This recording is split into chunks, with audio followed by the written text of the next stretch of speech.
कधीच नाही चुकणार तुमचे फेवरेट टीव्ही शोज झी5 सोबत, तेही एकदम फ्री।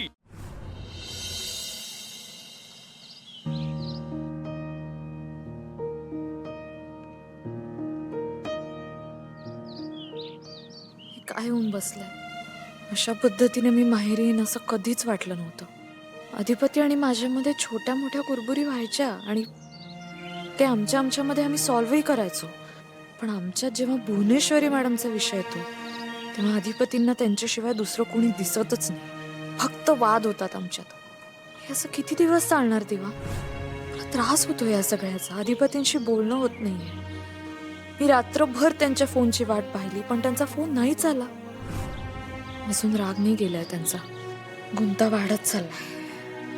वेळीचा गुंता सोडवायला हवा, त्यासाठी माझ्या पाठीशी राहा। अक्षरा, हा, ए अक्षरा, ऐक ना, डब्यासाठी भाजी कुठली करू तुझ्या?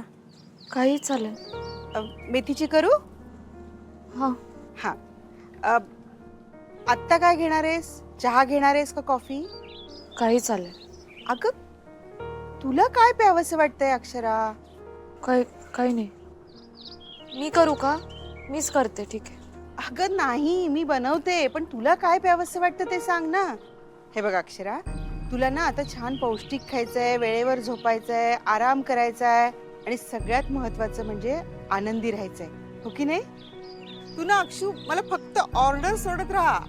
आई मला हे करून दे, आई मला ते खावंसं वाटतं। मला तुझे सगळे लाड पुरवायचे आहेत ग। मी तुझ्यासाठी ना डिंकाचे आणि मेथीचे लाडू बनवणार आहे। खायचे बरं का अक्षरा? तुला ना आता खूप पौष्टिक खायचंय सगळं, कळलं?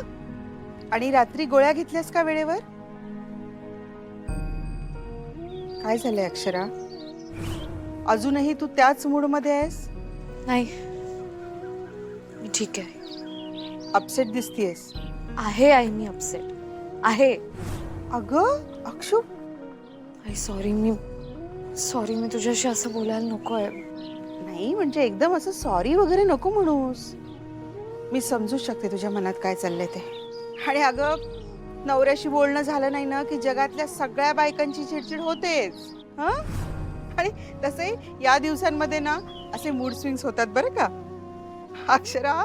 अगं, तू पोटात असताना माझे तर एवढे मूड स्विंग्स व्हायचे ना, माझी खूप चिडचिड व्हायची तुझ्या बाबांवर। हे बिचारे मला समजून घ्यायचे। हं? मला माहितीये, तुझं अधिपतींशी बोलणं झालं ना की तुझा मूड छान रिलॅक्स होईल बघ। ही सगळी चिडचिड वगैरे सगळं संपून जाईल।